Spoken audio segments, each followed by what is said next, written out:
Okay, welcome to the show, Jeanie Tracy. Wow, you've provided backing vocals for tons of people. You've worked with Anastasia, Gary Barlow, Michael Bolton. The list goes on. Kenny G, Whitney Houston. You recorded your first album for Fantasy Records, which placed #1 on Star Search for 6 weeks, which is huge. And you were inducted into the Blues Hall of Fame as well in 2011. So there's a ton of stuff to talk with you about. Thanks so much for joining us, and please do tell us more. That happens when you've lived a long time. What? Them decades start coming in, huh? Right. You say, okay. I remember they used to call me a living legend. I said, well, I thought that was for old people. And I was probably 20 then. Oh, wow. Oh, okay. Wow. Yeah, definitely. Wow. Yeah. I was like a living legend. I thought now I can attest to that now. Okay. Now you earned it. Okay.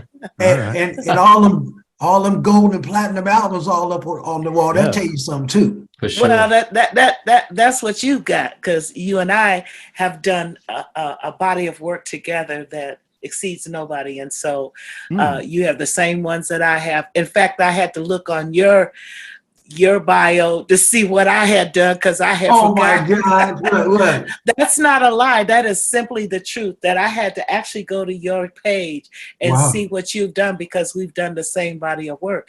And I had to go. I said, oh my God, I forgot I did this. Oh yeah, I did that too. Yeah.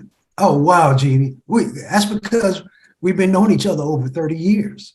Well, we don't have to talk years and all of that. 30 days ago, I mean. Right, okay. Well, I was, okay. Just back then, okay. Yeah, well, it's a wonderful thing. It's not a bad thing, and like I said, it's been a great ride.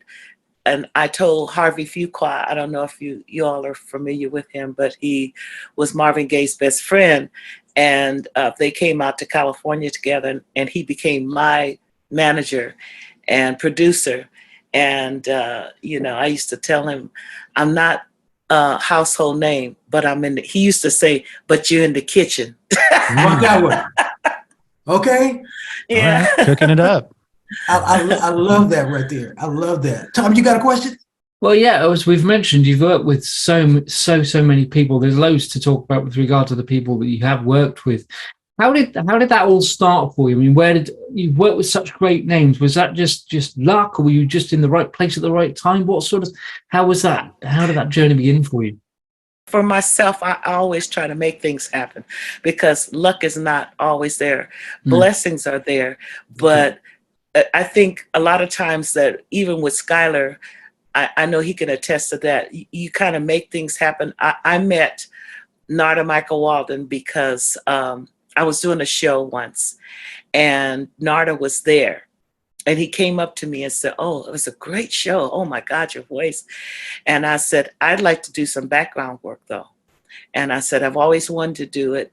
And so, give me a call. And he called me actually the next day and said, look, I have Stacey Lattisaw, and, can you come in? And since then, he's never forgotten me. He always has me on his shows or in some kind of background. But the work is not like that anymore here, with him, I would say.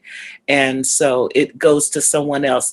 I think you can hold that ball for production maybe about 5 years, or if you're lucky, 10 years. And then it goes to someone else, the new and upcoming producer. Am I not right about it, Skyler? Well, you know what? I did this TV show for Lou Rawls, right? And one night we played all the biggest gospel groups. Then the next night it was, all the top R&B, whatever, right? And, I look at that and I go, Ricky Minor was the conductor. Right. And we was at sound check, and Quincy came up on the stage and put his arms around him and looked at all of us in the orchestra booth and said, this is the next me. Wow. If that ain't an endorsement, I don't know what is. That's a huge endorsement. But, what I was saying too is that it only goes, Ricky does a lot of like the productions for television shows.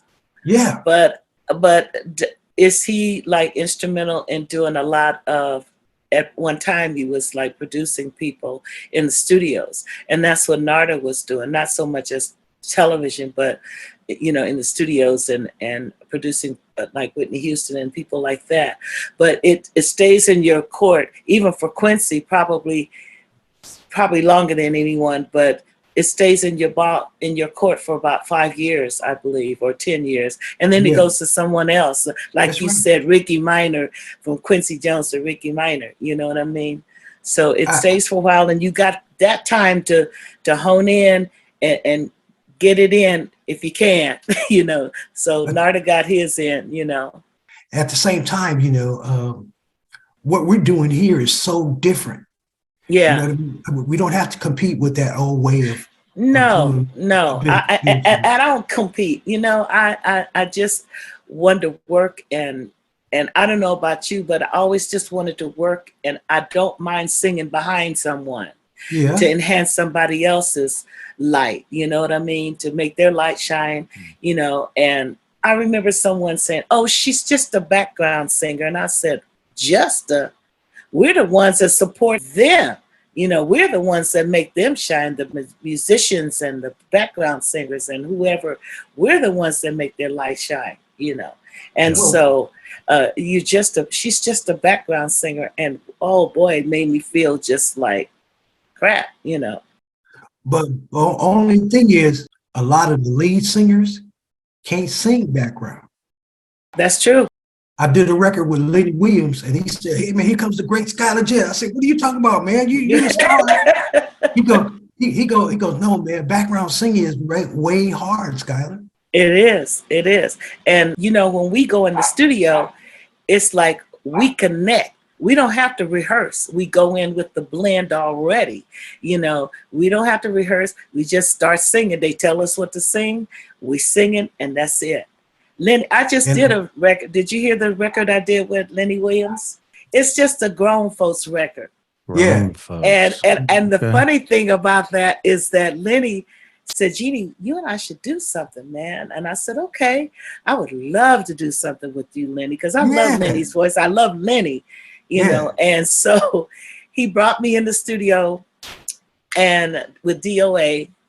And so DOA was producing. He gave me the lines to sing. I went in to sing, and then I kind of hung around a little bit to hear what Lenny was going to do, right? So he started singing a few lines, and I said, "Oh, he sounds good, but I need to get on out," because a lot of times, like the lead singers, they don't want nobody in there because they want to create. They don't need you in there looking at him. Right. He's nervous and stuff.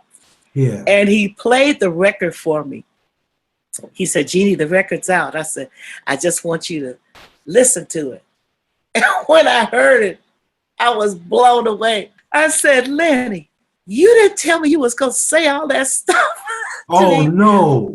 And he said, "Because if I'd have played it, you a church girl," he said, "you probably wouldn't have done it." Right.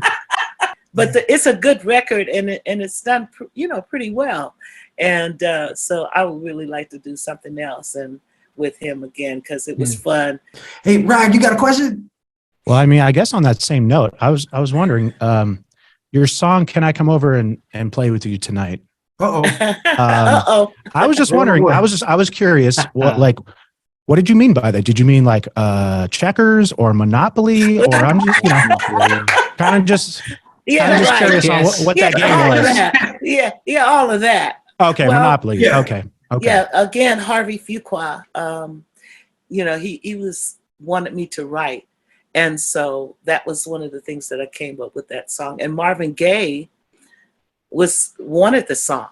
He begged for it.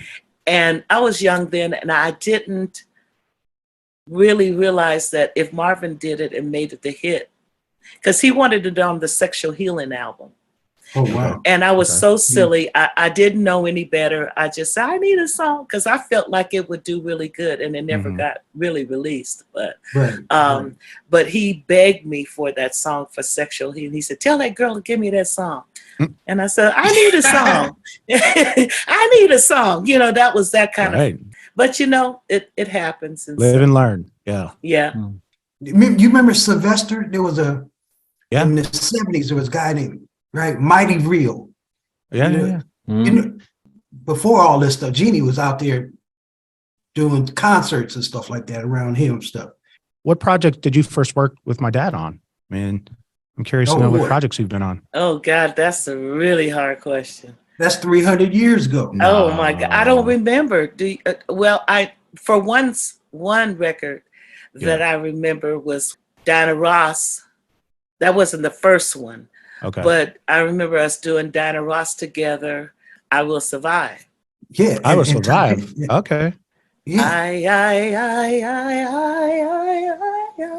I will survive. Remember that? Oh my God. Yeah. And he's the one that created that line, Since You Want to Know. Okay. He's the one created that line for her. And Whitney Houston, I'm Every Woman. Didn't you create that too? Those lines. Skyler was you have to go look at Skyler, go, shut up, Sky. Do you remember that, Skyler? Remember that? And so the thing about Skyler is he's got all this stuff, and you guys already know this, but he's got all this stuff in his head, like just creating stuff.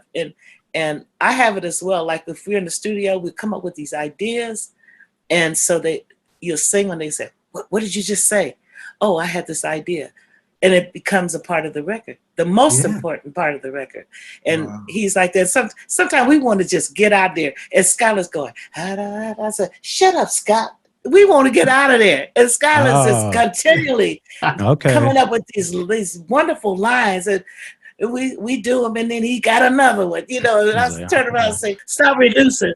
Don't reduce no more. And we had so much fun. I mean, doing that one guy's record, this kind of country kind of vibe. Do you remember that? We did that guy's record, Denny Brown. Denny Brown. Oh my God, I forgot about that. Wow. No, we created most of the background. We created the background. And you know what? I'm being hired now as producing vocals and arrangements and stuff like that. I'm being hired to do it because the thing about us is that we'll always come up with stuff and not get paid for it. We get paid for singing, but not doing the arrangements. A lot of times. That's what I love about, Patty Austin told me about when Luther Vandross came on the scene. Oh, right? I know the story. Yeah. He said, I don't hear anything, but for about $300, I might hear something. Right? Patty told me he took over the sessions after that, right? After that, yeah. Because you come up just like you would come up with these wonderful, I remember it all, See, that's the thing. Narda knew that he finally, out of probably hundreds of singers, he finally found a group of us, was around eight people that can give him that sound.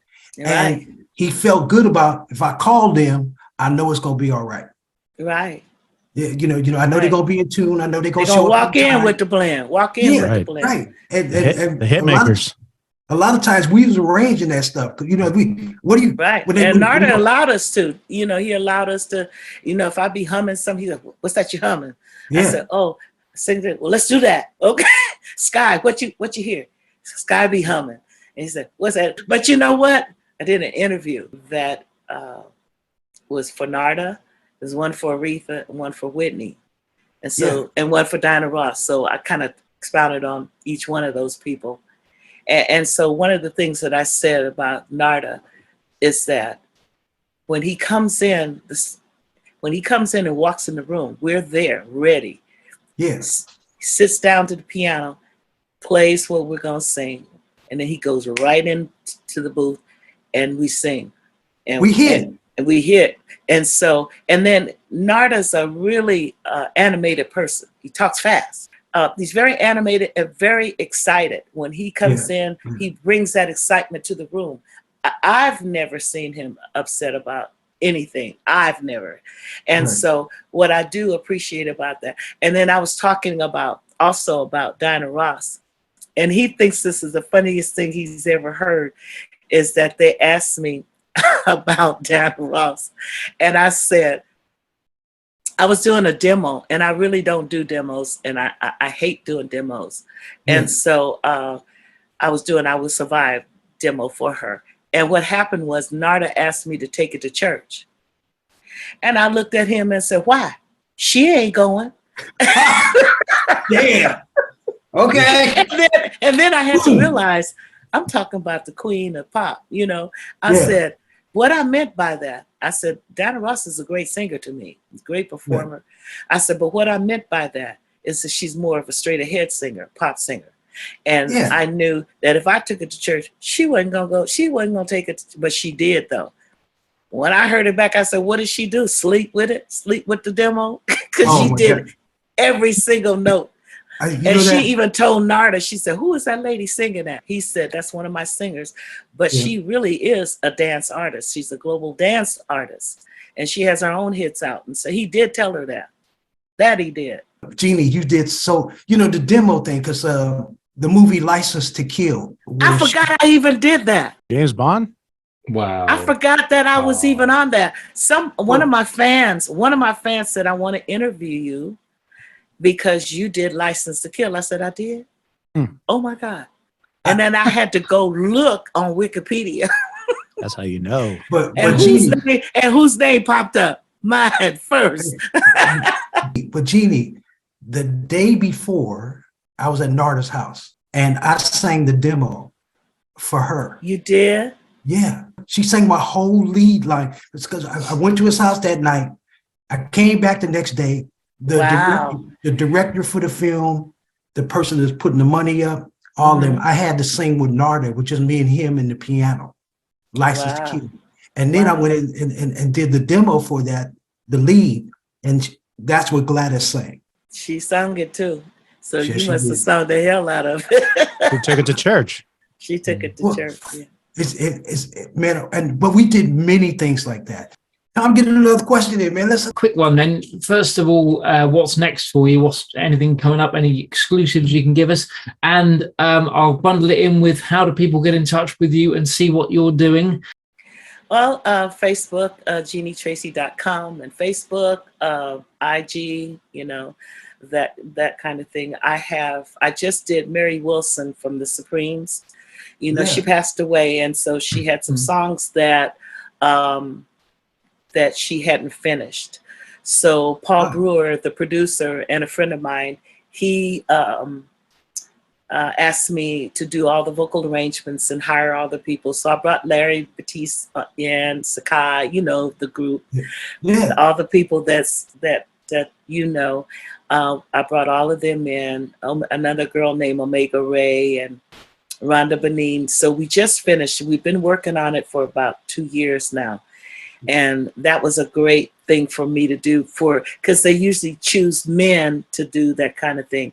And that they came to me and said, we want you to do the vocal arrangements. In fact, I have an interview later on today with Universal Films to do an interview about the background and stuff, which that always, and with the Whitney Houston thing that I did, they asked me, they wanted to come to me to find out about the background singers and how it felt to do background for Whitney Houston.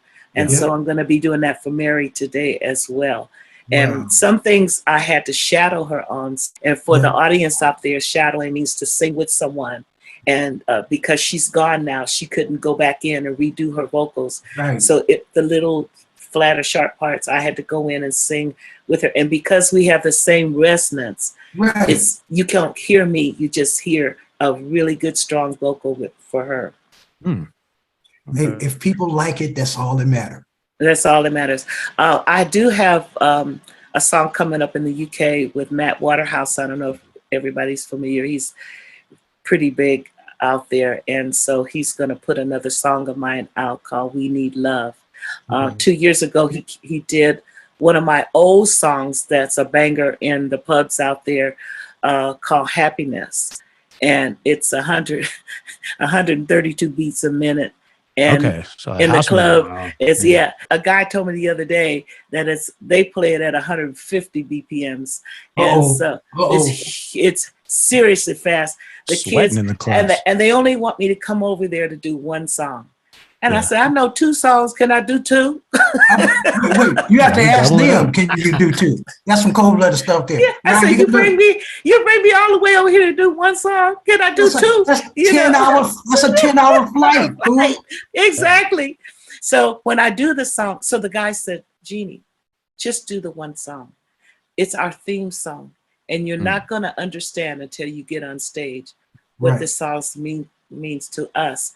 And when they put the music on, oh my God, the kids were bouncing off the wall like popcorn. Wow. And they send me videos. This lady is a huge fan of the song, and she'll go to a party where they play in Happiness, and the kids know all the words, all the nuances, all the ad libs, all the everything. I said, sing, children. I said, sing, children. I don't have to do nothing but just stand there.